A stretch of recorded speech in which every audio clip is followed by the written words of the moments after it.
Assalamualaikum warahmatullahi wabarakatuh. Nama saya Fitrika Deniati Putri dari kelas 10 IPA 2. Di video kali ini saya akan menjelaskan dua topik pembahasan, yaitu proses integrasi di Kepulauan Indonesia pada masa Islam dan karya-karya yang dihasilkan dari para sufi. Proses integrasi di Kepulauan Indonesia pada masa Islam. Dalam Kamus Besar Bahasa Indonesia, integrasi berarti pembauran hingga menjadi kesatuan yang utuh. Integrasi merupakan keadaan yang menunjukkan adanya persatuan dari berbagai entitas untuk berkonsensus mengenai konsep dasar sebagai upaya mewujudkan persatuan tersebut. Proses integrasi di Kepulauan Indonesia telah berlangsung sejak abad Masehi. Menurut Sartono Kartodirjo, proses integrasi geopolitik dimulai sejak masa praaksara sampai awal abad 20 Masehi.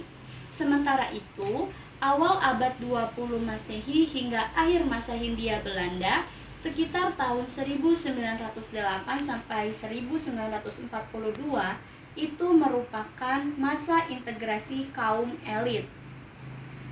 Dalam pembabakan periode integrasi bangsa tersebut, abad 16 diwarnai dinamika proses integrasi yang cukup pesat. Kondisi ini disebabkan adanya peran ulama dan jaringan perdagangan internasional yang menjadi jalan tumbuhnya proses integrasi bangsa. Selain itu, keberadaan bahasa Melayu sebagai bahasa pergaulan juga turut mendorong kekuatan integrasi pada masa Islam. 1. Peranan para ulama. Pada masa Islam, ulama memiliki peran yang signifikan dalam proses integrasi di Kepulauan Indonesia. Peran tersebut sejalan dengan pesatnya Islamisasi pada masa itu, sehingga ulama memiliki kedudukan istimewa dalam masyarakat. Kedudukan istimewa tersebut ditandai oleh peran ulama yang mengartikulasikan Islam dalam sistem budaya Nusantara. Selain dalam bidang spiritual, ulama juga berpengaruh dalam kebijakan yang diterapkan oleh para raja, baik itu bidang sosial maupun bidang politik. Di kerajaan-kerajaan Islam, ulama turut berperan memberikan nasihat kepada raja. Hal ini mempermudah ulama dalam menjalin hubungan dengan masyarakat di berbagai daerah. Beberapa kelompok ulama yang memiliki peran penting dalam proses integrasi pada masa Islam adalah sebagai berikut. A. Wali Songo. Wali Songo merupakan sebutan bagi kelompok ulama yang menyebarkan agama Islam di Pulau Jawa pada akhir abad 15 dan 16 Masehi. Wali Songo berasal dari kata wali yang artinya orang yang dipercaya atau orang yang ditugaskan. Sedangkan kata songo berasal dari bahasa Jawa yang artinya nomor 9. Dengan demikian, istilah ini sering diterjemahkan sebagai 9 wali. 9 wali tersebut yaitu 1. Sunan Gresik atau Maulana Malik Ibrahim. 2. Sunan Ampel atau Raden Rahmat. 3. Sunan Bonang atau Raden Mahdum Ibrahim. 4. Sunan Derajat atau Raden Kasim Syarifuddin. 5. Sunan Kudus atau Raden Ja'far Syadid. 6. Sunan Giri atau Raden Paku atau Muhammad Ainul Yakin atau Prabu Satmata. 7. Sunan Kalijaga atau Raden Syahid. 8. Sunan Muria atau Raden Umar Said. 9.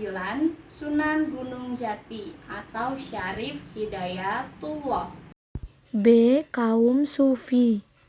Proses integrasi yang melibatkan kaum ulama juga dilakukan oleh kaum sufi. Sufi merupakan sebutan untuk orang yang mengajarkan tasawuf. Tasawuf merupakan praktik keagamaan dalam Islam untuk menemukan kesadaran dan pencerahan batin. Para ahli tasawuf diperkirakan datang di Indonesia sejak abad ke-13 Masehi yang ditandai dengan persebaran para ahli tasawuf dari India dan Persia. Akan tetapi, perkembangan ajaran tasawuf menampakkan pergerakannya sejak mulai abad 16 dan 17 Masehi, terutama di Pulau Sumatera dan Jawa. Perkembangan tasawuf tersebut dapat dicermati oleh adanya pengaruh ahli-ahli tasawuf dari Aceh seperti Hamzah Fansuri, Syamsuddin As-Sumatrani, Nuruddin Araniri, dan Abdur Rauf Asingkili. Di Pulau Jawa, perkembangan tasawuf tidak lepas dari peran beberapa sufi, yaitu Syekh Siti Jenar dan Sunan Panggung. Di Kalimantan dan Sulawesi, tokoh-tokoh yang mengembangkan ajaran tasawuf ini diantaranya Muhammad Nafis Al-Banjari dan Yusuf Al-Makassari. 2. Peran pedagang. Perdagangan rempah-rempah di Kepulauan Indonesia mendorong banyak pedagang dari berbagai wilayah berlayar ke bandar-bandar di Kepulauan Indonesia. Di bandar tersebut terjalin hubungan antar pedagang dengan penduduk setempat sebagai bagian proses integrasi. Pada masa Islam, aktivitas perdagangan dan pelayaran terus berkembang. Tom Pires menceritakan pada abad 16 Masehi terjadi lalu lintas pelayaran dan perdagangan di kawasan Samudra Pasai yang ditunjukkan oleh datangnya pedagang-pedagang dari Bengal, Turki, Arab, Gujarat, Kling, Melayu, Jawa, dan Siam.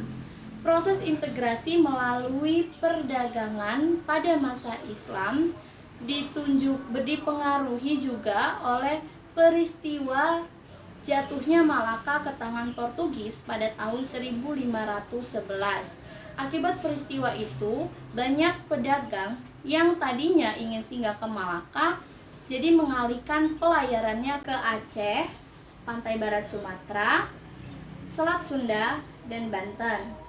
Beralihnya poros perdagangan ke daerah-daerah tersebut membuat daerah-daerah tersebut menjadi berkembang pesat. 3. Peran bahasa. Memiliki kedudukan strategis sebagai pendorong proses integrasi. Bahasa berperan sebagai sarana komunikasi antar individu dan bangsa. Bahasa perantara yang digunakan oleh masyarakat di Kepulauan Indonesia pada masa itu adalah bahasa Melayu. Sejak zaman kuno, bahasa Melayu digunakan sebagai bahasa resmi beberapa kerajaan di Sumatera.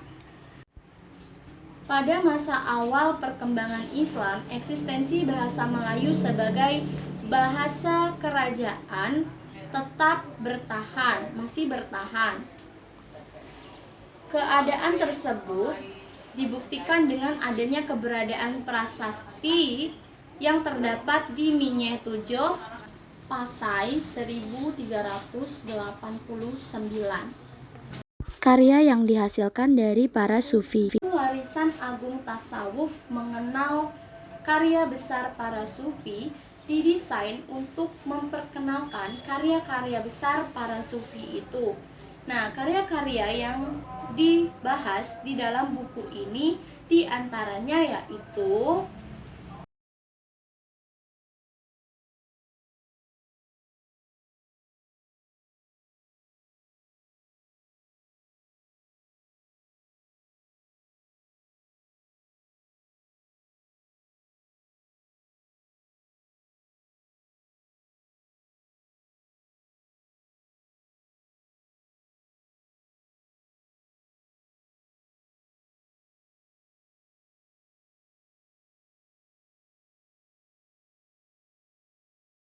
Sekian penjelasan dari saya. Bila ada kata-kata saya yang salah, saya mohon maaf. Terima kasih. Wabillahi taufiq walhidayah. Wassalamualaikum warahmatullahi wabarakatuh.